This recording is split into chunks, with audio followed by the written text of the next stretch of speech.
नमस्कार दोस्तों, target with PS Parihar channel में आपका स्वागत है। आइए शुरू करते हैं और देख लेते हैं कि आज के समाचार पत्रों में विद्यार्थी जीवन से संबंधित कौन-कौन सी सूचनाएं हैं। तो वीडियो को जल्दी से लाइक कर दें, शेयर कर दें। जिन छात्रों ने चैनल को अभी भी सब्सक्राइब न किया हो, तो जल्दी से सब्सक्राइब कर लें ताकि आप लोगों को भी इसी प्रकार की ऑथेंटिक अपडेट से सबसे पहले मिलती रहें। खबर की शुरुआत करते हैं एक खुशखबरी से। सुनीता विलियम्स और विच विलमोर की सफल वापसी हो गई है। लिखा है, भारतीय मूल की अमेरिकी अंतरिक्ष यात्री सुनीता विलियम्स 286 दिनों बाद धरती पर वापस लौट आई हैं। अंतरिक्ष एजेंसी नासा के वैज्ञानिकों के मुताबिक सुनीता और बैरी विलमोर को लेकर लौट रहा यान तड़के आज 3:27 पर अमेरिका के फ्लोरिडा में समुद्र तल पर उतरा। और खास बात यह कि इस मिशन में नासा के साथ एलन मस्क की कंपनी स्पेस एक्स का भी योगदान रहा। तो सोचने वाली बात है कि वैज्ञानिक और जो शोध करता है, सोचिए कि मानव जीवन के लिए अपना कितना योगदान करते हैं। आप लोग इसी बात पर इस वीडियो को पहले लाइक कर दें।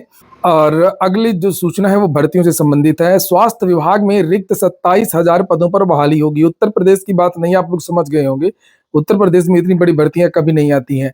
बात बिहार की है। लिखा, विधान परिषद में स्वास्थ्य मंत्री मंगल पांडे ने कहा कि 10,000 पदों के लिए अधियाचना भेज दी है। मंगल पांडे ने कहा है कि विभाग में 27,000 रिक्त पदों पर शीघ्र ही नियुक्ति होगी और इसकी कार्रवाई जारी है। यह सतत प्रक्रिया है। खाली पदों को भरने के लिए 17,000 पदों का विज्ञापन प्रकाशित हो चुका है, जबकि 10,000 और बहाली के लिए बिहार तकनीकी सेवा आयोग को अधियाचना भेज दी गई है। कल भर्तियों को लेकर के बिहार में बहुत सारी बातें हुई। अलग-अलग भर्तियों के बारे में अलग-अलग मंत्रियों ने बयान दिए। यहाँ पर नीचे लिखा भी है कि स्वास्थ्य विभाग में कौन-कौन सी भर्तियां होनी है, जिससे आप लोग यहाँ पर ये देख सकते हैं। चौथे चरण की शिक्षक भर्ती को लेकर के भी सूचना दी गई है। हालांकि मैंने इसको लेकर कल वीडियो बनाया था, आज के समाचार पत्रों में भी है। राज्य में शिक्षकों की बहाली प्रक्रिया मई में शुरू होगी। मैं भी आप लोगों को हमेशा से जानकारी देता रहा हूं कि टीआरई 4 का जो विज्ञापन है वो मई में ही आएगा या मई के बाद आएगा। बिहार लोक सेवा आयोग के माध्यम से चौथे चरण की शिक्षक नियुक्ति की प्रक्रिया मई 2025 में शुरू कर दी जाएगी। शिक्षा मंत्री सुनील कुमार ने विधानसभा में प्रश्नकाल के दौरान इसकी घोषणा कर दी।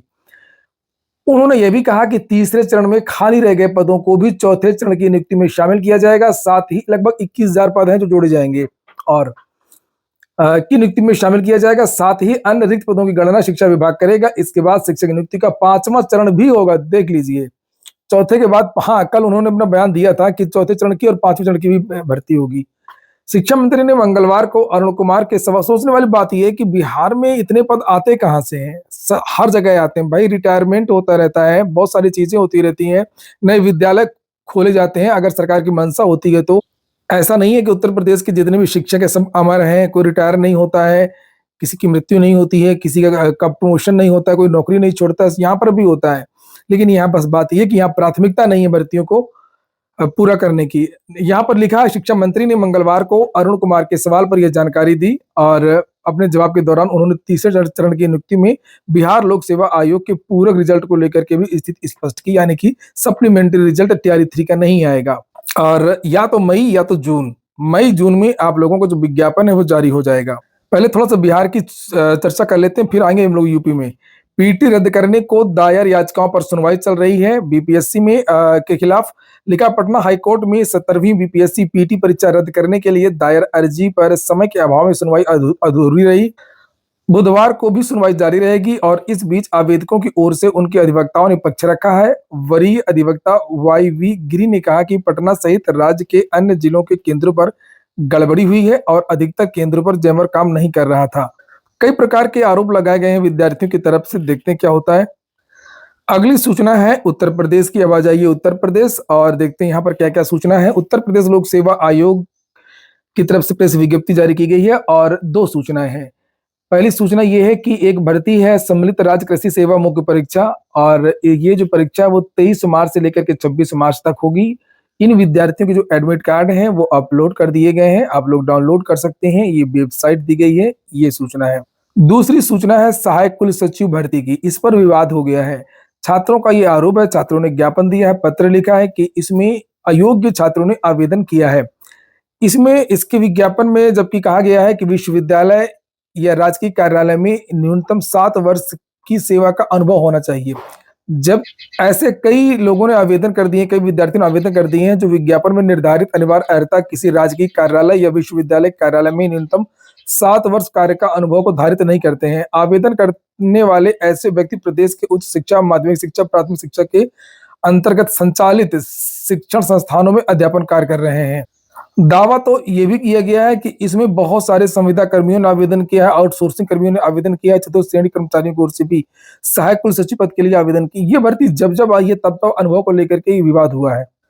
शिक्षक भर्ती पर आ जाइए। जिला बेसिक शिक्षा अधिकारी समग्र शिक्षा मुजफ्फरनगर से वैकेंसी आ गई है। कई जिलों से वैकेंसी चल रही है कस्तूरबा गांधी बालिका विद्यालयों की, चूंकि पुरुषों को एक साथ हटाया गया था और ये कहा गया था कि अब इसमें महिलाओं की भर्ती की जाएगी। महिलाओं के लिए ये विद्यालय होते हैं तो महिलाएं ही शिक्षिकाएं होंगी। तो यहाँ मुजफ्फरनगर से भी वैकेंसी आ गई है। जो यहाँ के निवासी हों या यहाँ पर नौकरी करना चाहते हों वो विद्यार्थी आवेदन कर सकते हैं। यहाँ पर लिखा है कुल 24 पद हैं। ये देखिए लिखा है ऊपर, ये कुल 24 रिक्त पद हैं और इस पर अलग अलग प्रकार के पद हैं। जैसे पूर्णकालिक शिक्षिका का है, महिला सामाजिक विज्ञान के लिए पूर्णकालिक शिक्षिका विज्ञान के लिए निकला है और ये सामने योग्यता देख लीजिए। उर्दू शिक्षिका की वैकेंसी है और लेखाकार महिला की है। अंशकालिक शिक्षिका कंप्यूटर की भर्ती है, ये देखिए। और सब में जो आयु है वो 25 से 45 साल है। नीचे कुछ और भी पद हैं, ये देखिए। अंशकालिक शिक्षिका कला एवं क्राफ्ट, अंशकालिक शिक्षिका शारीरिक शिक्षा, पूर्णकालिक सहायक रसोइया, चपरासी, चौकीदार वगैरह की भी वैकेंसी है। तो ये आवासीय विद्यालय होते हैं और एकेडमिक के आधार पर ये भर्ती होती है और जो मेरिट बनती है वो हाई स्कूल, इंटर, स्नातक प्रशिक्षण। तो इसके लिए यहाँ पर ये फार्मूला दिया हुआ 10-10% जुड़ता है हर साल, मतलब सभी का। और ये प्रारूप यहाँ पर पेपर में दिया हुआ, यही प्रारूप में सब कुछ लिख करके पेन से भेज देना है। अगर आपका नाम मेरिट में आता है तो आपको रख लिया जाएगा। पैसा कितना मिलता है यहाँ पर ये देख सकते हैं। जो पूर्णकालिक शिक्षिका होते हैं तो उनको 24,200 मिलता है और जो अंश उर्दू के लिए 16,408 मिलता है। नीचे अंशकालिक को 12,118 मिलता है, 181 मिलता है। इतने में अगर चल जाए तो आवेदन कर सकते हैं। लखनऊ आर्मी पब्लिक स्कूल से वैकेंसी आई है संविदा पर। संविदा की भर्ती कस्तूरबा वाली भी है, संविदा की ये भी है। तो इसको भी आप लोग देख सकते हैं। Local selection board teaching staff on fix term basis at Army Public School, Nehru road, Lucknow. TGT English, Hindi, math, science, physics, social science, Sanskrit and painting. और नीचे TGT skill, artificial intelligence and marketing. नीचे यहाँ पर पीआरटी की भी वैकेंसी है, all subject physical education, music assistant teacher. अधिक जानकारी के लिए ये वेबसाइट है, आप लोग यहाँ पर जाकर के पूरा विस्तृत नोटिफिकेशन वगैरह देख सकते हैं। याद रखिएगा लास्ट डेट यहाँ पर 8 अप्रैल है। वेबसाइट का नाम है apsnrlakhnau.org। यूपी ट्रिपल एससी की जो नोटिस जारी हुई थी 17 तारीख को, उसके बारे में जानकारी दी गई है आज के पेपर में। ये सभी को पता है। फिजिकल होना इन विद्यार्थियों का 24 से लेकर के 29 तक 2016 की वैकेंसी है, उसको लेकर के यहाँ पर जानकारी दी गई है। शिक्षा मित्रों का मानदेय बढ़ाने पर 1 महीने में फैसला ले सरकार, ये हाईकोर्ट ने कहा है। अब 1 मई को सुनवाई होगी। यूपी के प्रमुख सचिव को हलफनामा दाखिल करने का निर्देश दिया गया है। यहाँ पर लिखा है कि याची शिक्षा मित्रों ने 2023 में समान कार्य के लिए समान वेतन की मांग करते हुए याचिका दाखिल की थी। कोर्ट ने शिक्षा मित्रों के मानदेय को न्यूनतम मानते हुए राज्य को समिति का गठन कर एक सम्मानजनक मानदेय निर्धारित करने का निर्देश दिया था। मामले में सरकार की ओर से कोर्ट के आदेश का पालन न किए जाने पर अवमानना याचिका दाखिल की गई है।